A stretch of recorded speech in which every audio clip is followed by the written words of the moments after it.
And welcome back. This is Ramoscomics with another unpacking video.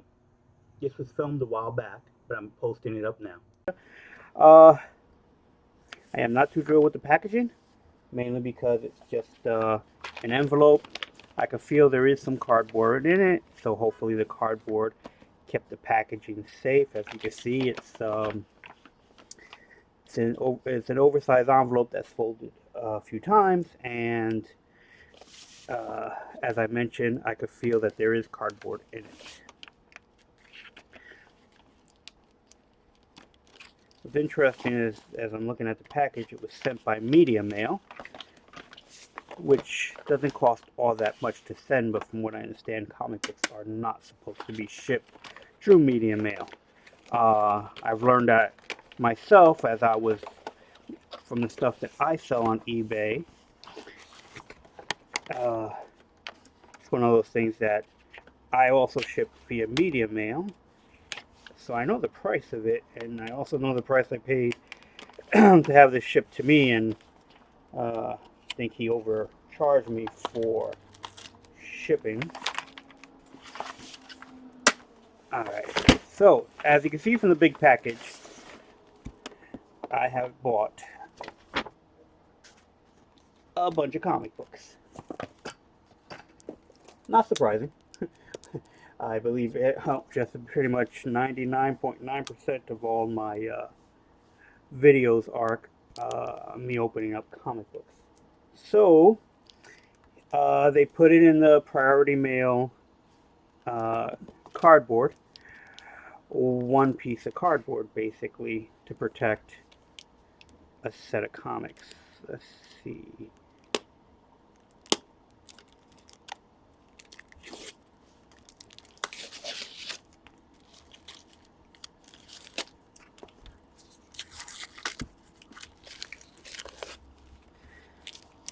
For this many comics, and for the amount I paid for shipping, I really think it should have came in a box, but let's see how the comic books look.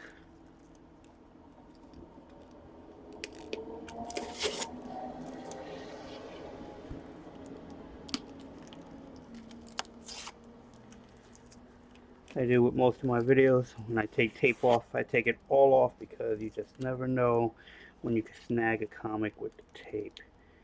Alright, so the books slide right out.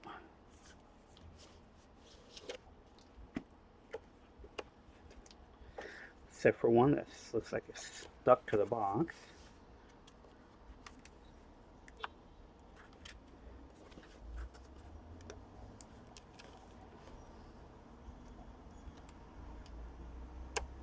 Alright, to get that comic book out somehow without damaging it, because it's completely taped or stuck right on the gluey part of this particular. Okay. Alright, all the books are bagged and board, and as you can see, it is Shogun Warriors. So I bought the books on eBay. It's supposed to be a whole run, so I have to count them. They tossed in a Spider-Man book.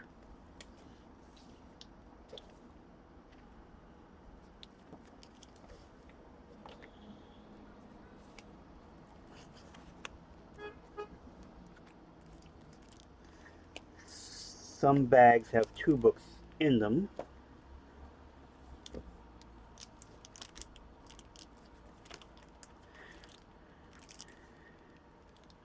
One, two, three, four, 5, 6, 7, 8, 9, 10, 11, 12, 13, 14, 15, 16 or so, but I gotta take them out and count them all. There is some dings on the corners, but it looks like it protected the comic books. I didn't get them in mint condition. Um, I just bought them just to have a full set of Shogun Warriors. I almost have a set from my original collection, but I wanted to get to know I had a full set. So I went onto eBay, shopped around, and found this set. Now, put it to the side. How do we get a comic book out without messing it up? And the problem is the comic. Oh, okay. This is what we're going to do. We're going to get the board and comic book out of there. There are 2 books in there as well. Some of the conditions aren't the greatest, but it's not bad. This is actually pretty funny because this looks just like the cover to Godzilla #8, and in the Godzilla comic book, Godzilla is basically in this pose, and I think it's Red Ronin is in this pose in that particular issue, and most likely drawn by the same artist, which is Herb Trimpe. I think, actually, yeah, Herb Trimpe did this cover with Al Milgrom, and the other one was the Godzilla one was Ernie Chan that did it. All right, so you can see this particular bag got stuck on the tape that is used to seal this. So that bag is shot. This bag is not coming off of there. I'm glad glad it wasn't sealed. I was able to open it from the top and get the comic books out of it. So, not the greatest conditions, but these are going to be mostly for reading in the first place, and something that I plan to do in the future, which is actually to read each of the comic books and do a review on them. I've been a fan of Marvel Comics for years. These books came out back in 1979. They only had a short run of, I believe, 20 issues or so, and we'll take them out of these bags. I'm going to these aren't sealed, so I go to put them into new bags. Probably reuse the boards.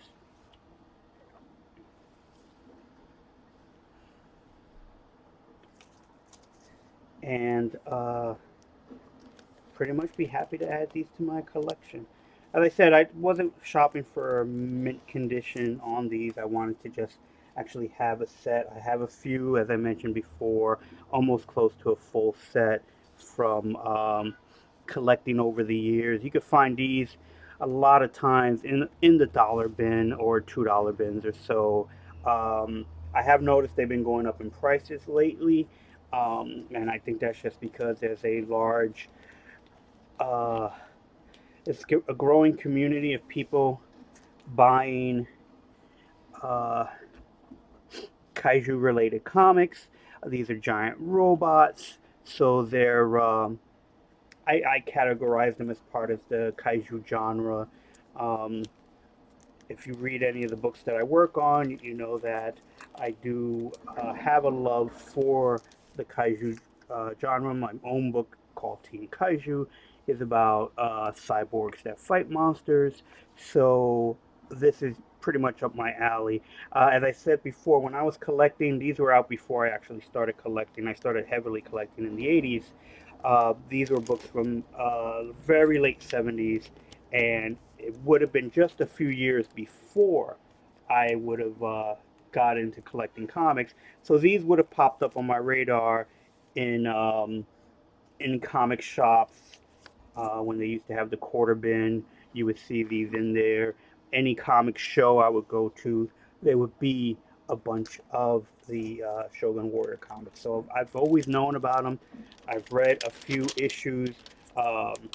Because they took place in the Marvel Universe, they would also occasionally show up in other Marvel comics. So I knew them from there as well because even though I started collecting in the 80s, I would buy back issues. And you know how it is with collecting comics. You pick some superheroes and you tend to try to capture all their books. Um, and the same thing with these, where this is the same creative team that did Godzilla. I was a huge Godzilla fan, so when I started buying Godzilla comics, occasionally they would mention the Shogun Warriors. I don't believe they ever crossed over, but it was the same creative team. Herb Trimpe was doing the artwork, Al Milgrom inking it, I think also editing it. I'm not positive on that. And I think most of all of them were written uh, by Doug uh, Munch. Hopefully, I'm saying his name correctly. If not, I apologize. 11, 12.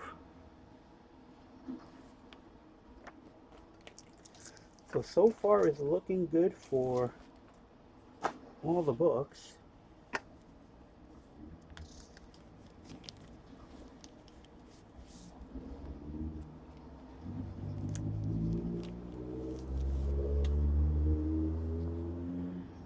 Six, seven, eight.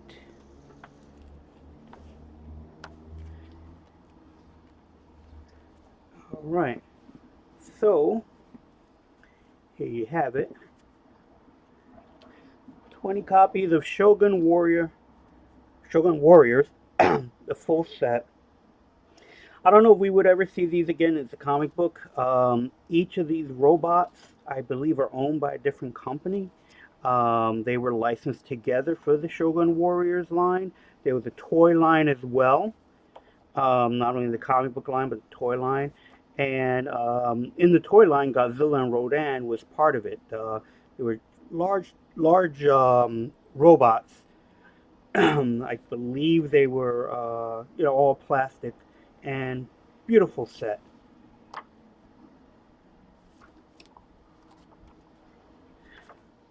So the next one to get from my Marvel collection for the Kaiju comics I want to get from there is a full run of Godzilla books. I do have a bunch of them. I have the first issue. I know I actually have a couple of copies of the first issue, and I have to see what I'm missing for that collection. But the cool thing about the Kaiju comics in that genre is that not too many of them are out, and they are an affordable collection. I probably paid less than $2.50 for all these books. Plus the shipping and everything was just a little over, just about $60 or so, maybe a little over 60. I think I paid overpaid for shipping, but I am happy with the books. I'm happy with the collection. I'll transfer them over to new bags. I'll recycle the boards, and then the old bags I could use too because they weren't sealed, but they are starting to degrade. But I'm pretty happy with it. If you like these videos, please share them.